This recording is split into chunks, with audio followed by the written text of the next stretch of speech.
Pemotongan tubuh. Salah satu kasus penghilangan nyawa yang membutuhkan bantuan dokter forensik adalah kasus tersebut. Melalui video ini saya akan menjelaskan latar dan motif apa saja yang membuat seseorang tega melakukan hal itu. Tentunya video ini dibuat berdasarkan kasus-kasus yang pernah terjadi. Ini adalah 3 kasus pemotongan tubuh di mana nama, tempat, dan kejadian telah saya samarkan. Gak usah kepo, kebiasaan banget kepo. Mendingan kita mulai belajar sama-sama.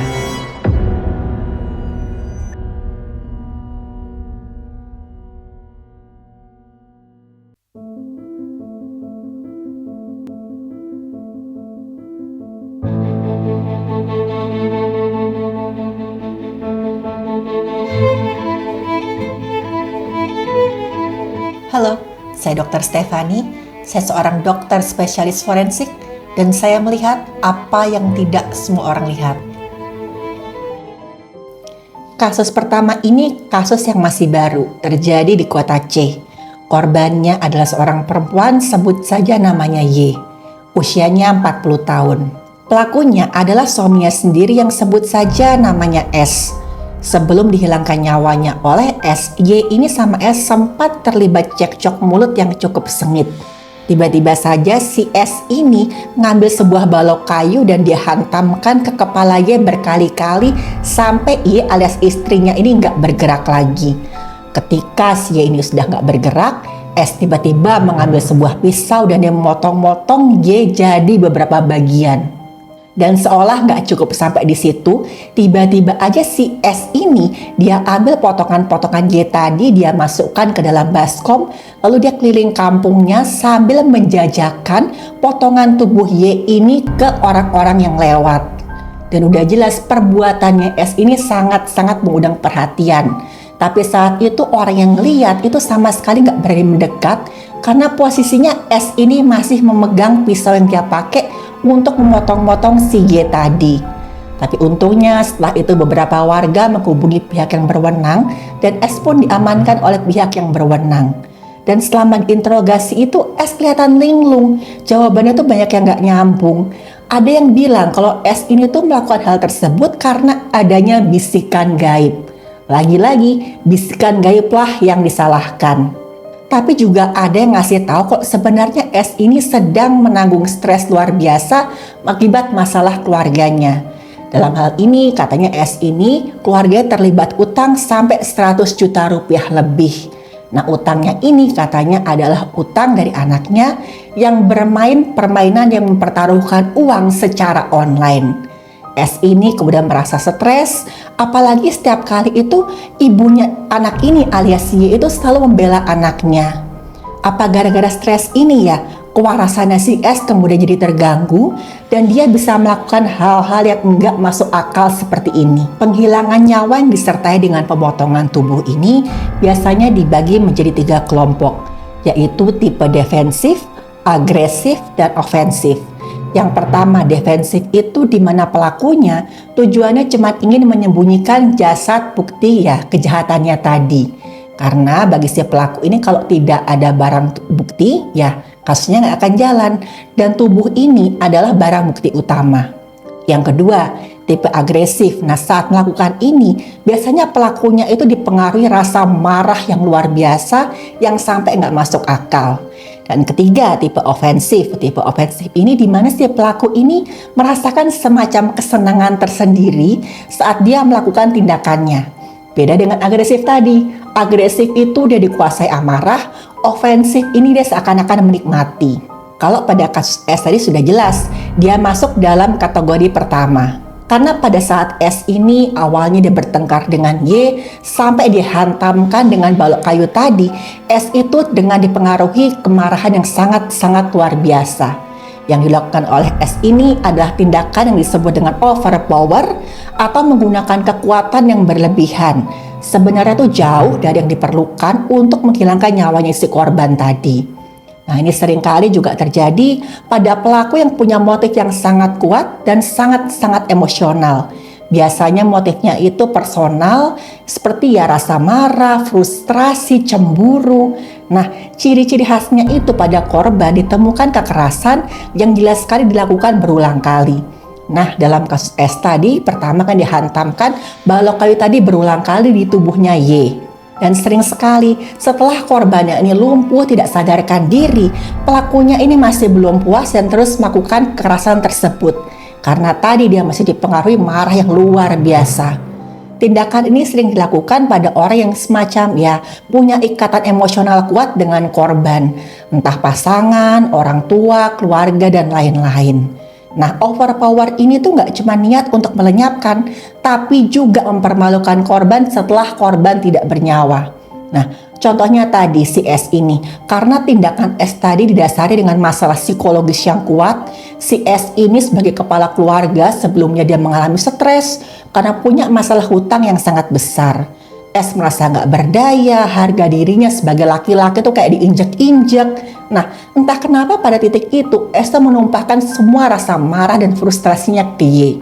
Bisa juga karena sebelum itu setiap kali bertengkar Y ini selalu membela anaknya. Si S jadi merasa semakin tertekan, semakin sendirian, dan tiba-tiba aja dia snap, marah luar biasa. Dan pada kasus ini seakan-akan belum puas setelah dianiaya dipotong-potong tubuhnya, si S ini dengan tenangnya membawa potongan si Y tadi keliling kampung dan dia jajakan.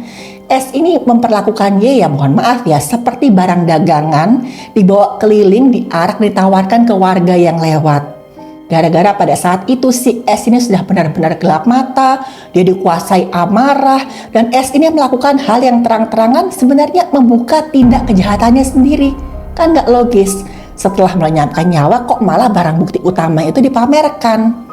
Padahal biasanya tindakan penghilangan nyawa yang disertai dengan pemotongan tubuh itu tujuan utamanya adalah untuk menyembunyikan jasad korban. Contohnya pada kasus kedua ini.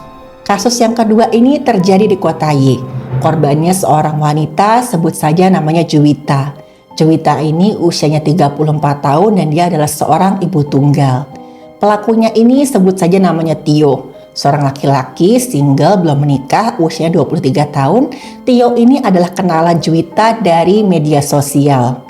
Tio ini sebelumnya terlibat utang gara-gara Tio itu menggunakan aplikasi peminjaman online dengan bunga yang besar.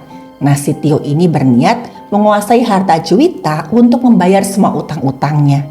Nah, si Tio ini sudah merencanakan tindak penghilangan nyawa tersebut sebelumnya secara lumayan rapi dan detail. Nah, memang sebelum kejadian ini beberapa kali Juwita sama Tio sempat ketemu, mereka melakukan kencan singkat di mana mereka juga sempat berhubungan seksual. Nah, sekilas lalu Tio ini menganggap kejahatannya ini akan sangat-sangat sempurna. Dia berpikir nanti dia akan ajak Juwita kencan di sebuah wisma, kemudian dia lenyapkan nyawa Juwita di sana, dan jasadnya akan dipotong-potong dengan potongan kecil dan kemudian dibuang ke septic tank hotel. Tapi sayangnya rencana tersebut tidak berjalan sebagaimana yang diharapkan oleh Tio. Di hari naas itu Tio dan Juwita ketemu di sebuah wisma. Dan mereka ini sempat berhubungan badan, mungkin saat itu si Tio ingin si Juwita ini lengah. Dan saat Juwita lengah, tiba-tiba saja Tio langsung melumpuhkan Juwita dengan menggunakan besi. Saat Juwita semakin lemah, Tio ini menyayat-nyayat mayat Juwita menggunakan pisau berbilah besar. Nah, setelah itu Tio bawalah si Juwita ini kamar mandi dan dia mulai memotong-motong Juwita. Waktu melakukan pemotongan itu barulah Tio sadar kalau nggak semudah itu memotong-motong jasad manusia sampai bisa dibuang ke septic tank. Dan setelah akhirnya menyerah, dia putus asa, Tio memutuskan untuk melarikan diri dan jasad Juwita yang dalam keadaan sudah tidak utuh tadi ditinggalkan begitu saja di kamar mandi wisma. Jasad Juwita kemudian ditemukan oleh seorang penjaga wisma yang mengingatkan kalau waktu sewa wisma tersebut sudah habis. Waktu diketuk-ketuk pintunya nggak ada jawaban, penjaga wisma ini coba ngintip melalui jendela. Dan waktu diintip dari jendela dia kaget setengah mati karena dia melihat ada potongan kepala wanita yang sudah dalam keadaan berdarah-darah. Gak menunggu lebih lama lagi, langsunglah penjaga wisma ini menelpon pihak yang berwajib. Dan untungnya berkat kesigapan pihak yang berwajib, Tio pun dengan cepat bisa ditemukan. Apa yang dilakukan oleh si Tio ini adalah tipe pemotongan tubuh defensif. Tipe ini yang paling banyak dilakukan, sekitar 60-70% dari tindak pemotongan tubuh itu adalah motifnya defensif. Nah, jadi si pelaku ini cuma ingin menyingkirkan tubuh korbannya supaya nggak ketahuan. Karena jasad korban ini adalah barang bukti utama suatu tindak penghilangan nyawa. Pelaku selalu berpikir andai kata badan yang nggak ditemukan, sudah pasti tidak akan ada kasusnya nggak akan berlanjut. Ciri khas dari defensif ini biasanya pelaku akan merusak jasadnya korban dengan pola tertentu. Yang pertama, jasad ini biasanya akan dibagi-bagi menjadi potongan-potongan kecil. Biasanya kepala akan dipisahkan dari badan, kaki dan tangan dipisahkan, dan gak jarang juga pada beberapa kasus bagian dada ini dipisahkan dari bagian perut. Tujuannya tentu aja supaya nanti bisa disingkirkan dengan mudah. Nah, bagian yang biasa dijadikan bentuk identifikasi seperti wajah, gigi, dan kalau misalkan ada tato atau tanda lahir, gak jarang sama pelaku ini akan dirusak. Nah, biasanya si pelaku ini akan berusaha membuang jasad tuh di tempat yang jauh. Dan biasanya kalau misalkan pelaku ini gak membuang jasadnya ini di tempat yang jauh, pelaku akan menyembunyikan jasad ini rapat-rapat. Nah, ciri-ciri ini didapatkanlah pada kasus Juwita tadi. Pada kasus Tio ini walaupun ada latar belakang utang, tapi beda dengan kasus pertama, beda dengan si S tadi. Di sini tuh sama sekali nggak ada motif dendam pribadi. Kelihatan dari cara Tio melenyapkan Juwita. Tio ini awalnya melumpuhkan Juwita dengan menggunakan sebatang besi. Setelah Juwita lumpuh, ya udah Tio berkonsentrasi gimana memotong-motong jasad Juwita dan kemudian menyingkirkannya. Tio sama sekali nggak menggunakan kekerasan yang berlebihan karena saat itu Tio tuh nggak dipengaruhi rasa marah ataupun cemburu ke si Juwita ini. Tujuan Tio pokoknya udah jelas. Juwita dilenyapkan dan kemudian uangnya dibawa pergi dan jasadnya disembunyikan.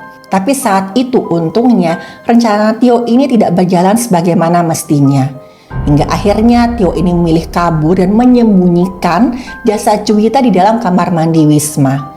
Tapi berkat kesigapan pihak yang berwenang, Tio berhasil ditangkap dan Tio dituntut dengan pasal pembunuhan berencana dan dia sudah jatuhi dengan hukuman mati. Kasus yang ketiga ini adalah kasus yang sangat-sangat terkenal. Motif pelaku gabungan antara kasus pertama dan kasus kedua. Kasus penghilangan nyawa disertai dengan pemotongan tubuh ini terjadi di ibu kota. Korbannya ada seorang laki-laki berinisial H. Pelakunya ini juga seorang laki-laki yang sekilas lalu itu nggak kelihatan sebagai sosok yang bahaya. Karena orang-orang mengenal si pelaku ini sebagai sosok yang lembut, halus, tutur katanya santun. Nama pelaku ini sebut saja V. Dan V ini menghabisi nyawa H karena motif sakit hati yang betul-betul hebat. Diketahui V sama H ini memang punya hubungan yang istimewa. Dan di hari naas itu H berkunjung ke apartemen tempat tinggalnya si V. Menurut keterangan V, si H ini sempat melihat foto pacar V dan si H ini bilang kalau dia tertarik untuk berkencan dengan pacarnya V. Nah, kata si H ini, itu pacar kamu ya? Dia ganteng banget sih. Aku pengen dia bisa kencan sama dia. Aku harus bayar berapa biar bisa kencan sama dia? Kurang lebih itulah kata-kata H yang membuat V marah sampai betul-betul gelap mata. Dan saat itu si V melakukan kekerasan pada H sampai H ini nggak bernyawa. Kemudian si V ini memotong-motong tubuh H dan dimasukkanlah tubuh H tadi ke 2 buah koper dan ke sebuah kantong plastik yang besar. Kemudian dengan tenangnya si V ini membawa pergi potongan tubuh H yang sudah dia bungkus tadi dengan menggunakan taksi.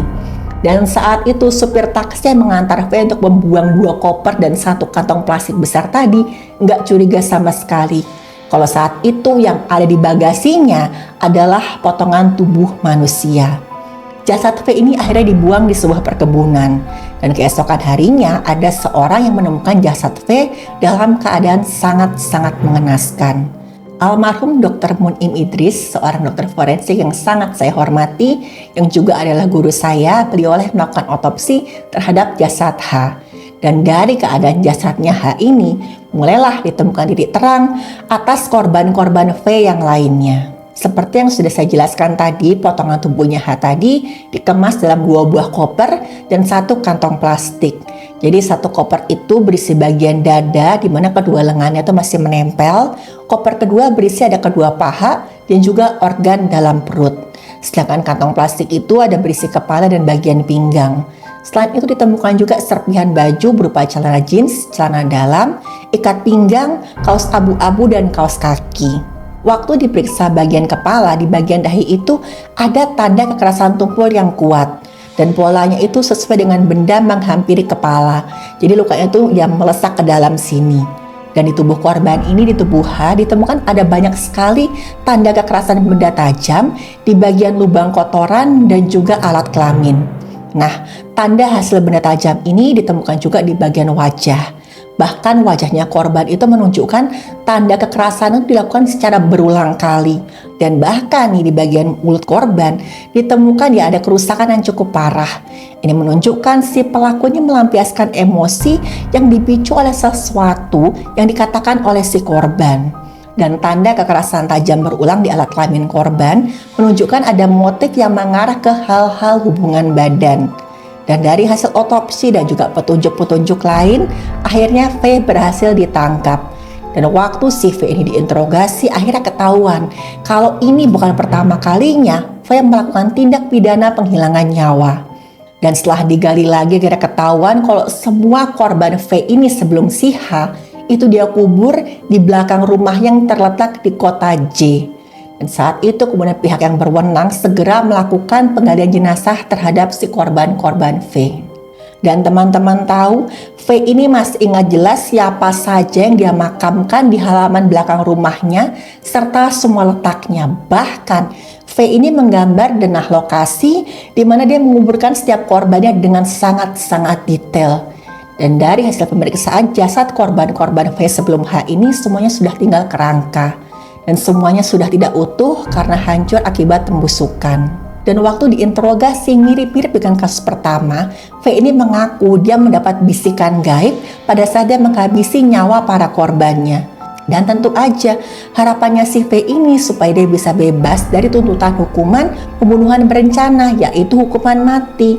Tapi setelah dilakukan evaluasi kejiwaan, terbuktilah kalau V ini sadar dan bisa bertanggung jawab atas perbuatannya. Dan saat ini V juga sudah dituntut dengan dakwaan hukuman mati. Memang ada pasal yang menyatakan kalau seseorang yang memiliki gangguan kejiwaan itu tidak bisa dituntut dengan tindak pidana. Tapi memutuskan apakah pelaku tindak kejahatan memang punya penyakit kejiwaan atau tidak itu nggak bisa sembarangan. Pelaku ini harus menjalani serangkaian pemeriksaan kejiwaan oleh dokter psikiatri forensik. Yang mesti diketahui itu antara lain pertama, apakah pelaku ini sadar atas tindakannya.